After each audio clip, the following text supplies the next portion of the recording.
इंसान के अंदर जीतने के लिए एक जिद होनी चाहिए क्योंकि हारने के लिए एक डर ही काफ़ी होता है। नमस्कार दोस्तों, आज के वीडियो में डिस्कस करेंगे हम 29 नवंबर के करंट अफेयर पे। और आज के वीडियो में total 11 most important current affair हम चर्चा करेंगे और साथ में इनसे जुड़े जितने भी स्पेशल फैक्ट हैं उन पर हम पूरे डिटेल में चर्चा करेंगे। और इस वीडियो के लास्ट में आपका एक टेस्ट भी लिया जाएगा, तो इस टेस्ट को जरूर दीजिएगा। और इस वीडियो को पूरा देखने के बाद आप इसकी पीडीएफ फाइल भी डाउनलोड कर सकते हैं नीचे डिस्क्रिप्शन बॉक्स में। और हमारे टेलीग्राम चैनल पे दोनों जगहों पे आपको इस वीडियो की पीडीएफ लिंक मिल जाएगी। और अगर आप इस चैनल पे नए हैं, चैनल को भी सब्सक्राइब करके बेल आइकन को जरूर प्रेस कर दीजिएगा ताकि आपको आने वाले सभी वीडियोस के नोटिफिकेशन ऑटोमेटिक मिल जाए। और वीडियो को लाइक और शेयर भी कर दीजिएगा। तो चलिए शुरू करते हैं आज के करंट अफेयर को। देखिए, आज के करंट अफेयर का पहला प्रश्न है कि कैम्ब्रिज डिक्शनरी द्वारा किस शब्द को वर्ड ऑफ द ईयर 2020 का नाम दिया गया। देखिए, ये ऐसा यूनिक प्रश्न है, ये हर साल अपडेट होता है और हर साल जो भी वर्ड ऑफ द ईयर घोषित होता है उसको एग्जाम में पूछा जाता है। तो इस साल क्वारंटाइन को जो है कैम्ब्रिज डिक्शनरी के द्वारा वर्ड ऑफ द ईयर 2020 नाम दिया गया है। और देखिए, इस वर्ष जो आपका कैम्ब्रिज डिक्शनरी है तो इसमें जो आपका ये क्वारंटाइन शब्द है ये सबसे अधिक बार खोजा गया, ठीक है। और इसीलिए जो है इसको वर्ड ऑफ द ईयर 2020 नाम दिया गया है। यानी कि जिस शब्द को सबसे अधिक बार खोजा जाता है किसी भी डिक्शनरी में उसी को वर्ड ऑफ द ईयर घोषित करती है कैम्ब्रिज डिक्शनरी। और कैम्ब्रिज डिक्शनरी ने बताया कि जो आपका क्वारंटाइन शब्द का है इसका इस बार जो है एक नए तरीके से यूज किया गया है। और ये तरीका क्या है, मैंने आपको पहले भी बताया था क्वारंटाइन का मतलब क्या है, फिर से बता रहा हूँ, ध्यान सुनिएगा। देखिए, क्वारंटाइन का जो नया प्रयोग है ये किया गया है समय की सामान्य अवधि जिसमें लोगों को अपने घरों को छोड़ने या फिर स्वतंत्र रूप से यात्रा करने की अनुमति नहीं है ताकि वे बीमारी के संपर्क में आने से बचें या फिर उसे फैला ना सकें। तो इस रूप से इसका यूज किया गया है। तो ये किसी भी व्यक्ति को जो भी बाहर से आ रहा था उसको क्वारंटाइन किया जा रहा था, उसको एक कमरे में बंद किया जा रहा था ताकि ये ना तो संक्रमण फैलाए दूसरों को और ना ही संक्रमित व्यक्ति संपर्क में आए। तो क्वारंटाइन का मतलब ये होता है सरल शब्दों में। जो नया ये यूज़ हो रहा है क्वारंटाइन शब्द का यूज़, ठीक है, ये कैम्ब्रिज डिक्शनरी बोल रही है, मैं नहीं बोल रहा हूँ। तो कैम्ब्रिज डिक्शनरी के द्वारा वर्ल्ड ऑफ द ईयर 2020 इसको घोषित किया गया क्वारंटाइन शब्द को। दूसरा प्रश्न है कि हाल ही में बेंगलुरु के बारिंग और लेडी कर्जन मेडिकल कॉलेज और रिसर्च इंस्टीट्यूट का नाम बदलकर किस पूर्व प्रधानमंत्री के नाम पर कर दिया गया है। तो देखिए, ये भारत के पूर्व प्रधानमंत्री हैं अटल बिहारी वाजपेयी। याद रखिएगा, जो आपका बेंगलुरु में स्थित बारिंग और लेडी कर्जन मेडिकल कॉलेज और रिसर्च इंस्टीट्यूट है अब ये जो है अटल बिहारी वाजपेयी के नाम से जाना जाएगा। देखिए, जो आपके अटल बिहारी वाजपेयी हैं ये भारतीय जनता पार्टी से प्रधानमंत्री बनने वाले पहले नेता थे।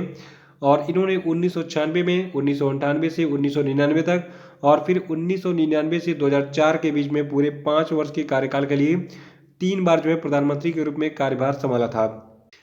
तीसरा प्रश्न है कि हाल ही में लार्सन एंड टूब्रो यानी कि L&T कंपनी ने Mumbai Ahmedabad high speed rail का एक हिस्सा बनाने के लिए लगभग कितने करोड़ रुपए से अधिक का ऑर्डर हासिल किया है। तो देखिए, जबकि लार्सन एंड टूब्रो कंपनी है इसने कुल 7,000 करोड़ रुपए का एक ऑर्डर हासिल किया है। और इस ऑर्डर में क्या क्या शामिल है, देखिए, इस ऑर्डर के दायरे में वायाडक्ट्स, एक स्टेशन, प्रमुख नदी पुल, रख रखाव डिपो और अन्य सहायक कार्यों का निर्माण शामिल है इस 7,000 करोड़ रुपए से। और देखिए, लगभग 508 किलोमीटर लंबी जो आपकी ये Mumbai Ahmedabad high speed rail परियोजना है जिसको बुलेट ट्रेन परियोजना के नाम से भी जाना जाता है, ये जो है महाराष्ट्र, केंद्र शासित प्रदेश दादरा और नगर हवेली और गुजरात को कवर करेगी, जिसमें 12 स्टेशन शामिल होंगे। और इस परियोजना के पूरे होने पर हाई स्पीड रेल जो है ये 320 किलोमीटर प्रति घंटे की गति से संचालित होगी। और जो पूरी दूरी होगी इसको लगभग 2 घंटे सीमित स्टॉप के साथ और सभी स्टॉप के साथ 3 घंटे में कवर किया जाएगा। यानी कि आप 3 घंटे में जो है मुंबई से कहाँ पहुँच जाएंगे, सीधे जो है पहुँच जाएंगे गुजरात में। 3 घंटे में ये यात्रा कवर हो जाएगी आपकी। तो बुलेट ट्रेन परियोजना के बारे में ये अपडेट याद रखिएगा, इसका निर्माण कार्य चल रहा है। और जो अगला लोकसभा चुनाव होगा उसके पहले इस बुलेट ट्रेन का जो है शिलान्यास भी कर दिया जाएगा। चौथा प्रश्न है कि हाल ही में किस देश ने आर्कटिक में अभी हाल ही में सिरकोन हाइपरसोनिक क्रूज मिसाइल का सफल परीक्षण किया है। तो देखिए, ये देश आपका रूस यानी कि रसिया है। देखिए, इस मिसाइल का परीक्षण इससे पहले जनवरी में और उसके बाद फिर अभी अक्टूबर 2020 में किया गया था। और इस मिसाइल को अभी हाल ही में व्हाइट आर्क रूसी आर्कटिक में 8 मैक से अधिक गति पर जो है बार्ट सागर में इसका जो है परीक्षण किया गया। तो याद रखिएगा कि जो आपका रूस का सिरकोन हाइपरसोनिक क्रूज मिसाइल है इसका भी हाल ही में नवंबर में भी परीक्षण किया गया है। और इससे पहले जनवरी और अक्टूबर महीने भी इसका परीक्षण किया गया था। पांचवा प्रश्न की हाल ही में किसके द्वारा India climate change knowledge portal को लॉन्च किया गया है।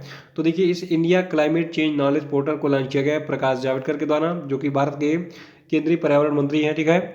और देखिए आपको बता दूं जो आपका ये पोर्टल है जिसका नाम है India climate change knowledge portal, ठीक है। तो इस पोर्टल में जलवायु परिवर्तन के मुद्दों को दूर करने के लिए राष्ट्रीय और अंतर्राष्ट्रीय दोनों स्तरों पर सरकार द्वारा उठाए जा रहे सभी प्रमुख कदम होंगे। और इस पोर्टल पर एक एकल बिंदु सूचना संसाधन यानी कि सिंगल पॉइंट इंफॉर्मेशन रिसोर्सों का जो कि विभिन्न लाइन मंत्रालयों के द्वारा की गई विभिन्न जलवायु पहलों के बारे में जानकारी प्रदान करेगा। तो ये सारी चीजें याद रखिएगा India climate change knowledge portal के बारे में। और छठवां प्रश्न की सितंबर 2020 तिमाही में भारत की जीडीपी में कितने प्रतिशत की गिरावट आई। तो देखिए सितंबर 2020 तिमाही में भारत की जीडीपी में कुल 7.5% की गिरावट दर्ज की गई। देखिए अभी हाल ही में राष्ट्रीय सांख्यिकी कार्यालय ने 2020-21 की दूसरी तिमाही यानी कि जुलाई से सितंबर महीने तक के यानी कि टोटल 3 महीने के ड्यूरेशन के जो है सकल घरेलू उत्पाद के अनुमान जारी किए। और इसी में इसने बताया कि जो आपका जो जुलाई से सितंबर महीने का यानी कि 3 महीने का ड्यूरेशन था। देखिए जुलाई से सितंबर महीने यानी कि जुलाई अगस्त सितंबर इन 3 महीनों को हम कहते हैं दूसरी तिमाही एक वित्तीय वर्ष की। देखिए किसी भी वित्तीय वर्ष की जो पहली तिमाही होती है आपकी अप्रैल से स्टार्ट होती है। अप्रैल मई जून ये पहला तिमाही हो गया, और जुलाई अगस्त सितंबर दूसरा हो गया, फिर अक्टूबर नवंबर दिसंबर ये तीसरा हो गया, और उसके बाद फिर जनवरी फरवरी मार्च ये चौथी तिमाही हो गई। तो ऐसे 12 महीने को 3-3 महीने के एक सेट में बांटा गया है और इसको हम तिमाही कहते हैं। तो ये आंकड़ा जो है ये किसका है, जुलाई से सितंबर महीने का यानी कि दूसरी तिमाही का 2020-21 के वित्तीय वर्ष का। तो राष्ट्रीय सांख्यिकी कार्यालय ने क्या बताया है कि सितंबर 2020 तिमाही में भारत की जीडीपी में कुल कितने परसेंट की गिरावट आई है, 7.5% की। देखिए जो पिछला वित्तीय वर्ष था 2019-20 का, तो इसमें जो दूसरी तिमाही रही 2019-20 की वित्तीय वर्ष की, इसमें जो है उस समय 4.4% की ग्रोथ देखी गई थी जीडीपी में। लेकिन इस पिछले साल की तुलना में जो आपका ये जो 2020-21 का दूसरा तिमाही था इसमें जो है 7.5% की गिरावट देखी गई है। देखिए ये कंपेरेटिव आंकड़े हैं, ये एग्जाम में ऐसे ही पूछे जाते हैं। तो एग्जाम में जो चीज़ें जैसे पूछी जाती हैं वैसे मैं आपको बताता हूँ, उसको वैसे ही नोट किया कीजिए, आपको एग्जाम में प्रश्न का उत्तर देने में आसानी रहेगी। सातवां प्रश्न की नवंबर 2020 में जारी फीफा की ताज़ा रैंकिंग में भारत किस स्थान पर है। तो देखिए नवंबर 2020 में जारी फीफा की ताज़ा रैंकिंग में भारत जो है ये 104वें स्थान पर है। देखिए जो आपका पिछले महीने का यानी कि अक्टूबर 2020 का रैंकिंग था फीफा का, इसमें भारतीय टीम 108वें स्थान पर थी, लेकिन नवंबर में भारत जो है 104वें स्थान पर पहुंच गई भारतीय टीम। और टॉप 6 की बात करें तो देखिए टॉप 6 में पहले स्थान पर आपकी जो टीम है आपकी है बेल्जियम की, उसके बाद फिर फ्रांस है, ब्राज़ील है, इंग्लैंड है, पुर्तगाल है, स्पेन है, और इस रैंकिंग में अर्जेंटीना 7वें स्थान पर है। तो ये रैंकिंग का क्रम याद रखेगा। और फीफा की बात करें, देखिए फीफा जो है इसके अध्यक्ष हैं गियानी इन्फेंटिनो, और स्थापित किया गया था फीफा को 21 मई 1904 को, और फीफा का मुख्यालय आपका है स्विट्जरलैंड के ज्यूरिख में। देखिए फीफा का मुख्यालय बहुत बार पूछा गया है, तो उसका मुख्यालय कहाँ पे है, स्विट्जरलैंड के ज्यूरिख में। आठवां की हाल ही में भारतीय सेना के कोणार्क कोर्प्स ने 1971 के भारत पाकिस्तान युद्ध में भारतीय सशस्त्र बलों के स्वर्ण जयंती विजय उत्सव के उपलक्ष्य में अभी हाल ही में किन दो राज्यों में 1971 किलोमीटर साइकिल चालन अभियान शुरू किया है। तो देखिए 1971 में जो भारत पाकिस्तान के बीच में युद्ध हुआ था, तो इसके स्वर्ण जयंती के अवसर पर अभी हाल ही में कुल 1971 किलोमीटर का एक साइकिल चालन अभियान शुरू किया था इंडियन आर्मी ने गुजरात और राजस्थान के बीच में, ठीक है। देखिए 1971 का जो भारत पाकिस्तान युद्ध हुआ था, देखिए भारत और पाकिस्तान के बीच में अब तक 3 युद्ध हुए हैं, 1965 में, 1971 में और 1999 में। देखिए 3 दिसंबर 1971 की बात है, 3 दिसंबर 1971 को पाकिस्तान की वायुसेना ने भारत पर हमला कर दिया था और भारत के अमृतसर और आगरा समेत कई शहरों को निशाना बनाया था। इसके साथ ही 1971 के भारत पाकिस्तान युद्ध की शुरुआत हो गई थी, और उसके बाद ये युद्ध 3 दिसंबर को तो स्टार्ट हुआ, लेकिन ये 16 दिसंबर 1971 को समाप्त हुआ। 16 दिसंबर 1971 को पाकिस्तान की सेना के आत्मसमर्पण और बांग्लादेश के जन्म के साथ इस युद्ध का समापन हुआ था, ठीक है। तो याद रखिएगा कि अभी हाल ही में भारतीय सेना के कोणार्क कोर्प्स ने जो है 1971 के भारत पाकिस्तान युद्ध में भारतीय सशस्त्र बलों के स्वर्ण जयंती विजय उत्सव के उपलक्ष्य में अभी हाल ही में गुजरात और राजस्थान के बीच में कुल कितने किलोमीटर, 1971 किलोमीटर साइकिल चालन अभियान शुरू किया। और नवा प्रश्न की हाल ही में केंद्रीय मंत्री नितिन गडकरी ने किस राज्य में 16 राष्ट्रीय राजमार्ग परियोजनाओं का उद्घाटन और शिलान्यास किया। तो देखिए ये राज्य आपका उत्तर प्रदेश है। और देखिए जो आपकी ये 16 राष्ट्रीय राजमार्ग परियोजनाएं जिनका उद्घाटन और शिलान्यास किया गया है, तो इन इंफ्रा परियोजनाओं का जो निर्माण है इसकी लागत लगभग 7,477 करोड़ रुपए आंकी गई है और इन राजमार्ग परियोजनाओं में कुल 505 किलोमीटर की सड़क की लंबाई शामिल है। 10वां प्रश्न की हाल ही में किस विमानन कंपनी ने लेह में भारत के बाकी हिस्सों से जोड़ने वाली समर्पित पहली मालवाहक सेवा यानी कि फ्रेटर सर्विसेज शुरू की है?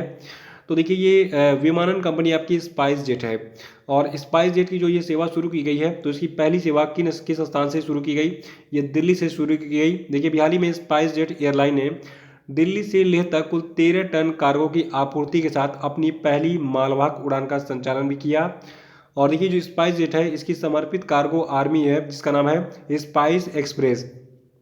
ये जो है इस मार्ग पर अपने बोइंग 737 फ्रीटर को तैनात करेगी, किस लिए? मालवाहक सेवाएं उपलब्ध कराने के लिए। तो याद रखेगा लेह में अभी हाल ही में भारत के बाकी हिस्सों से जोड़ने वाली समर्पित पहली मालवाहक सेवा शुरू की गई है स्पाइस जेट के द्वारा। और स्पाइस जेट जो है इसकी स्थापना 2004 में की गई थी। इसका मुख्यालय गुरुग्राम में है और इसके अध्यक्ष और प्रबंध निदेशक हैं अजय सिंह। 11वां प्रश्न की हाल ही में एचडीएफसी बैंक ने स्मॉल एंड मीडियम एंटरप्राइजेस और स्टार्टअप्स के लिए समर्थन के लिए किस बैंक के साथ अभी हाल ही में एक मेमोरेंडम ऑफ अंडरस्टैंडिंग यानी कि समझौते ज्ञापन पर हस्ताक्षर किया है? तो देखिए एचडीएफसी बैंक ने ये समझौता किया है आईसीआईसीआई बैंक के साथ और इस समझौते के बाद एचडीएफसी बैंक जो है ये स्टार्टअप्स को प्रमुख व्यावसायिक सहायता कार्यों की पेशकश करेगा और इसमें जो है साझा कार्यक्षेत्र, डिजिटल मार्केटिंग, वेब सेवाएं, पेटेंट फाइलिंग, कंटेंट राइटिंग और टैक्स और कानूनी सलाह के लिए आईसीआईसीआई अनुशंसित व्यवसाय जो है ये शामिल होगा।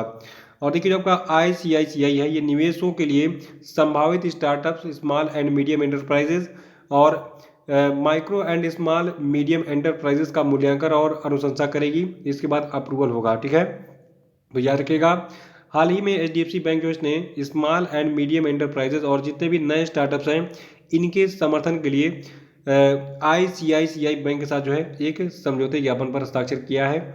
और देखिए जो आपका एचडीएफसी बैंक है इसके सीईओ है आदित्य पुरी, हेडक्वार्टर मुंबई में है और इसकी स्थापना अगस्त 1994 में की गई थी। और आईसीआईसीआई बैंक जो है इसके सीईओ है संदीप बख्शी, हेडक्वार्टर मुंबई में है और इसकी स्थापना जून 1994 में बड़ोदरा में की गई थी। तो ये थे आपके आज के सभी महत्वपूर्ण करंट अफेयर और अब हम बात कर लेते हैं आज के सभी क्वेश्चन पे। तो सभी लोग को कमेंट बॉक्स में आंसर बताना है और देखिए जो लोग वीडियो को लाइक करना भूल गए हैं उसको लाइक कर दे तुरंत, क्योंकि इस वीडियो पे लाइक थोड़ा सा आपको बढ़ाना है और लगभग 1500 लाइक पहुंचा दिए एक वीडियो पे। ठीक है, देखिए पहला प्रश्न आपके लिए है कि हाल ही में टाटा कंसल्टेंसी सर्विसेज के किस पहले मुख्य कार्यकारी अध्यक्ष का 94 वर्ष की उम्र में निधन हो गया? बताइए। दूसरा कि हाल ही में विश्व बैंक के किस पूर्व अध्यक्ष का निधन हो गया? आंसर बताइए। नहीं पता तो कल का वीडियो देखिए इसको रिवाइज कर डालिएगा। और तीसरा प्रश्न आपके लिए कि खेल मंत्रालय ने हाल ही में किसे राष्ट्रीय खेल महासंघ के रूप में मान्यता दी है? उत्तर बताइए। 11वां प्रश्न की हाल ही में एचडीएफसी बैंक ने स्मॉल एंड मीडियम एंटरप्राइजेस और स्टार्टअप्स के लिए समर्थन के लिए किस बैंक के साथ अभी हाल ही में एक मेमोरेंडम ऑफ अंडरस्टैंडिंग यानी कि समझौते ज्ञापन पर हस्ताक्षर किया है? तो देखिए एचडीएफसी बैंक ने ये समझौता किया है आईसीआईसीआई बैंक के साथ और इस समझौते के बाद एचडीएफसी बैंक जो है ये स्टार्टअप्स को प्रमुख व्यावसायिक सहायता कार्यों की पेशकश करेगा और इसमें जो है साझा कार्यक्षेत्र, डिजिटल मार्केटिंग, वेब सेवाएं, पेटेंट फाइलिंग, कंटेंट राइटिंग और टैक्स और कानूनी सलाह के लिए आईसीआईसीआई अनुशंसित व्यवसाय जो है ये शामिल होगा। और देखिए जो आपका आईसीआईसीआई है ये निवेशों के लिए संभावित startups, small and medium enterprises और micro and small medium enterprises का मूल्यांकन और अनुशंसा करेगी। इसके बाद अप्रूवल होगा। ठीक है, तो याद रखिएगा हाल ही में एचडीएफसी बैंक जो इसने स्मॉल एंड मीडियम एंटरप्राइजेज और जितने भी नए स्टार्टअप्स हैं इनके समर्थन के लिए आईसीआईसीआई बैंक के साथ जो है एक समझौते ज्ञापन पर हस्ताक्षर किया है। और देखिए जो आपका एचडीएफसी बैंक है इसके सीईओ है आदित्य पुरी, हेडक्वार्टर मुंबई में है और इसकी स्थापना अगस्त 1994 में की गई थी। और आईसीआईसीआई बैंक जो है इसके सीईओ है संदीप बख्शी, हेडक्वार्टर मुंबई में है और इसकी स्थापना जून 1994 में बड़ोदरा में की गई थी। तो ये थे आपके आज के सभी महत्वपूर्ण करंट अफेयर और अब हम बात कर लेते हैं आज के सभी क्वेश्चन पे। तो सभी लोग को कमेंट बॉक्स में आंसर बताना है और देखिए जो लोग वीडियो को लाइक करना भूल गए हैं उसको लाइक कर दे तुरंत, क्योंकि इस वीडियो पे लाइक थोड़ा सा आपको बढ़ाना है और लगभग 1500 लाइक पहुंचा दिए एक वीडियो पे। ठीक है, देखिए पहला प्रश्न आपके लिए है कि हाल ही में टाटा कंसल्टेंसी सर्विसेज के किस पहले मुख्य कार्यकारी अध्यक्ष का 94 वर्ष की उम्र में निधन हो गया? बताइए। दूसरा कि हाल ही में विश्व बैंक के किस पूर्व अध्यक्ष का निधन हो गया? आंसर बताइए। नहीं पता तो कल का वीडियो देखिए इसको रिवाइज कर डालिएगा। और तीसरा प्रश्न आपके लिए कि खेल मंत्रालय ने हाल ही में किसे राष्ट्रीय खेल महासंघ के रूप में मान्यता दी है? उत्तर बताइए। और चौथा प्रश्न है कि किस मलयालम फिल्म को 93वें एकेडमी अवार्ड्स के लिए सर्वश्रेष्ठ अंतर्राष्ट्रीय फीचर फिल्म श्रेणी के लिए भारत की आधिकारिक प्रविष्टि के रूप में चुना गया? बताइए। पांचवा कि हाल ही में किस राज्य सरकार ने अगले 6 माह के लिए हड़ताल पर प्रतिबंध लगाकर आवश्यक सेवा अनुरक्षण कानून यानी कि एस्मा एक्ट को लागू किया? आंसर बताइए। तो इसी के साथ आज का करंट अफेयर से इनसे बात होता है। कल फिर मिलेंगे। कल के करंट अफेयर वीडियो को लाइक और शेयर कर दीजिएगा। जो लोग नए हैं वो चैनल को सब्सक्राइब कर लेंगे। तो इसी के साथ बहुत बहुत धन्यवाद। Thank you and have a nice day.